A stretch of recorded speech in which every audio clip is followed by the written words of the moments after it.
Hey friend, welcome back to the Bible Tract Echoes radio broadcast. We've had a wonderful time together on this week of programs. I'm thankful, so very thankful for each and every one of you that has chosen to spend your time right here with me. My prayer today is that what we talk about will be a great encouragement to you as it was to me. I'm coming to you right now from a balcony, from a back deck of a wonderful Christian couple's home here in New Zealand. Have had a grand opportunity to speak in many different churches to many different Christians over here during some revival meetings. God's met with us. It's been wonderful. I'm going to ask you today to tune your ears. I've got a story, a personal story, and a historical story, I guess you could say, that you may have heard before, but I don't think so. Many of you have not heard this story, and that saddened me when I realized I've talked to so many different Christians, and they say, I've never heard that before. So I'm going to share it with you right now. As you listen, you may hear some sounds of New Zealand wildlife behind me. So we'll just let that be a backdrop to this story, okay? Because this story comes to you from Australia, just across the Tasman Sea from New Zealand. I had the opportunity recently to visit a place called George Street. George Street. It's kind of a touristy section of town to a large degree. There are shops and different restaurants and things like that.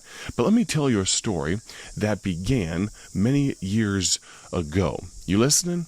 This all started a number of years ago in a Baptist church in Crystal Palace in South London. Now you're thinking right now, hold on, Micah, you're in New Zealand telling me a story about Australia. It starts in London. You got to listen, all right? It starts in South London. The Sunday morning service at this church was closing, and a man stood up at the back and raised his hand and said, "Excuse me, Pastor, can I share a short testimony?" Now, you got to realize that's an iffy proposition, turning the service over sometimes. You never know what people are going to say. The pastor looked at his watch and said, "You have 2 minutes." The man proceeded with this story. "I've just moved into this area. I used to live in Sydney, Australia. Just a few months back, I was visiting some relatives, and I was walking down George Street. You know, George Street is in Sydney, going from the business area out into the colonial area. A strange little white-haired man stepped out from a shop doorway. He put a pamphlet, a tract, in my hand and said, 'Excuse me, sir, are you saved? If you die tonight, are you going to heaven?' I was astounded, very blunt, kind of in my face. He said no one had ever asked me that before. I thanked him courteously, and all the way home to London, this puzzled me. I called a friend who happened to be a Christian, and thank God, he led me to Christ." And of course, the church there loved that testimony. Everyone applauded and welcomed him into their fellowship as a new believer. That Baptist pastor was scheduled to fly to Adelaide, Australia the next week, and 10 days later, in the middle of a 3-day series in a Baptist church in Adelaide, a woman came up to him for some counseling. He wanted to establish, though, where she stood with Christ. She said, "I used to live in Sydney, and just a couple of months back I was visiting some friends there and doing some last-minute shopping down on George Street. A strange little white-haired man stepped out of his shop doorway, offered me a pamphlet, a gospel tract, and said, 'Excuse me, ma'am, are you saved? If you die tonight, are you going to heaven?'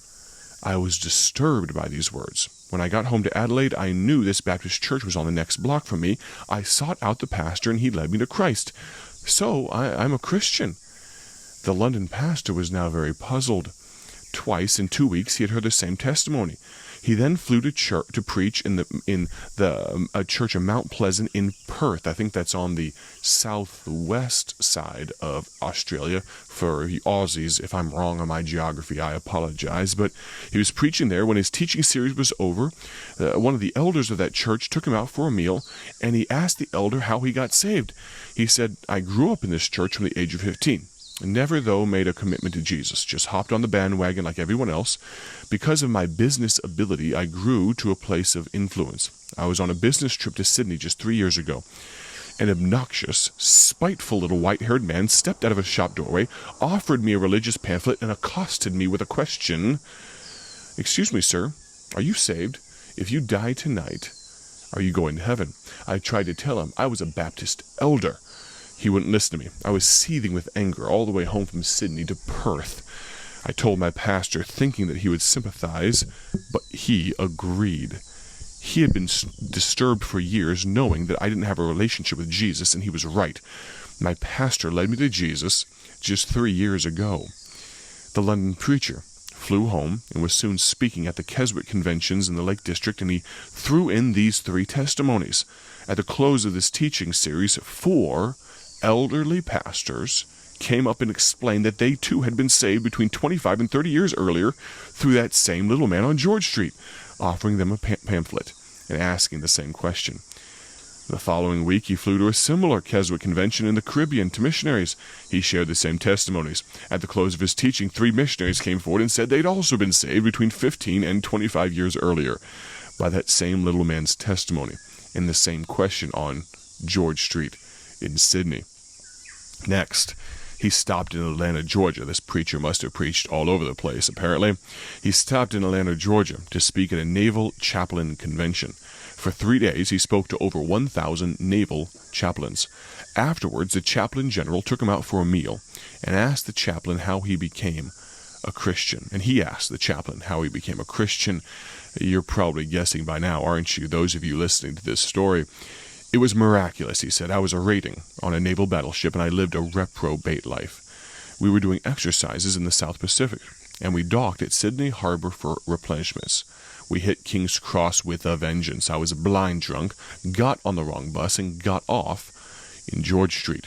As I got off the bus, I thought I saw a ghost, as this man jumped out in front of me, pushed a pamphlet into my hand, and said, "Sailor, are you saved? If you die tonight, are you going to heaven?" The fear of God hit me immediately. I was shocked sober, ran back to the ship, sought out the chaplain. He led me to Christ. I soon began to prepare for the ministry under his guidance, and I am now in charge of 1,000 chaplains. These men are soul-conscious, as I try to lead them to be. 6 months later, that London pastor flew to a conference for 5,000 Indian missionaries in a remote part of northeast India, maybe in the Manipur region. At the end, the head missionary took him to his humble little home for a simple meal.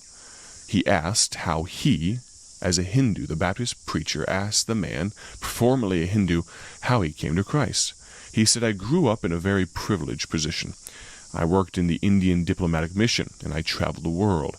I'm so glad for the forgiveness of Christ and his blood covering my sin. I would be very embarrassed if people found out what I got into as a lost man. One period of diplomatic service took me, you guessed it, to Sydney.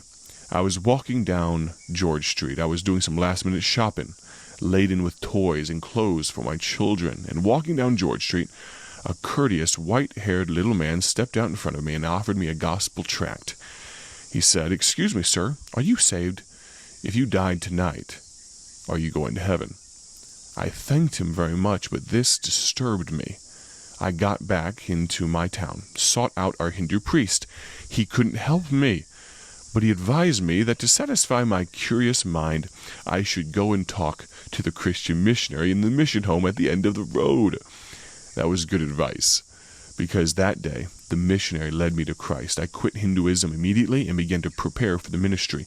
I left the diplomatic service, and here I am today, by God's grace, leading these missionaries, and we have together led over 100,000 people to Christ over these past years.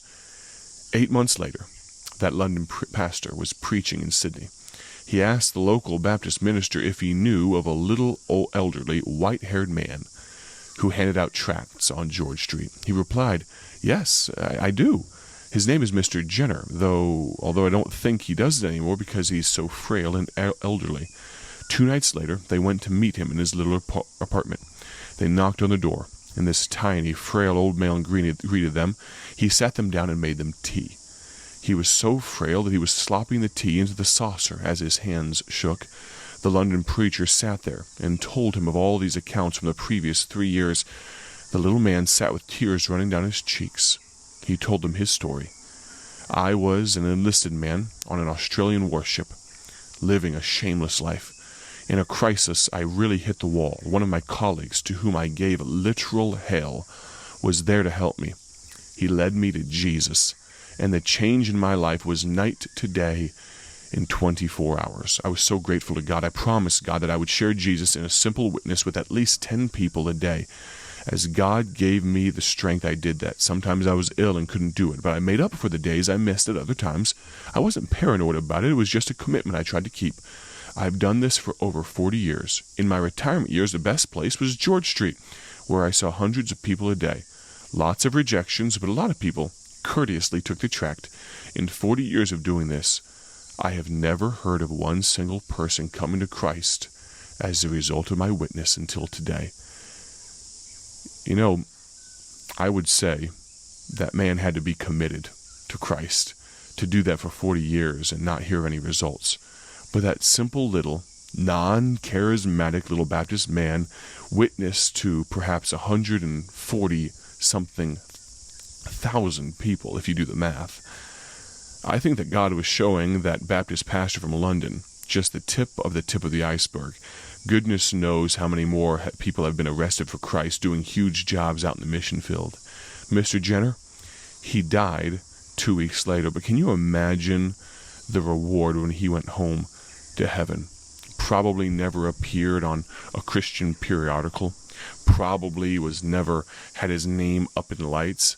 But now, as of course a small bit of human fame, as I tell you on this radio broadcast that will play on over 100 different radio broadcasts and many others of greater renown than I have shared this story. But that's not what it's about, is it? The fact that there are thousands, tens of thousands, quite possibly hundreds of thousands of people that accepted Christ, not necessarily just because of Mr. Jenner putting a tract in their hand, but those people accepting Christ, a few of those people, and then going on to do great things for God. It's like the little domino piece that knocks over a slightly larger piece, which knocks over a slightly larger piece. And if you've ever seen the math on domino pieces, it's amazing how quickly it can exponentially grow. A small piece can knock down a much larger piece, and in the will and providential plan of God, you'd be amazed at what God can do with and through you. So I ask you, would you commit to begin using gospel tracts like Mr. Jenner did so many years ago? He's gone on to his reward and glory, and I would hazard a guess that his reward will far outweigh mine when I get home to heaven. But he's given me a bar. He's given me a standard to try to reach. I'm thankful for testimonies like this one. As I stood there on George Street, I thought about this man's investment. I thought about the fact that there's always more that we could do. Join me tomorrow on the last day of the Bible Tract Echoes radio broadcast. Have a great day for His glory. God bless.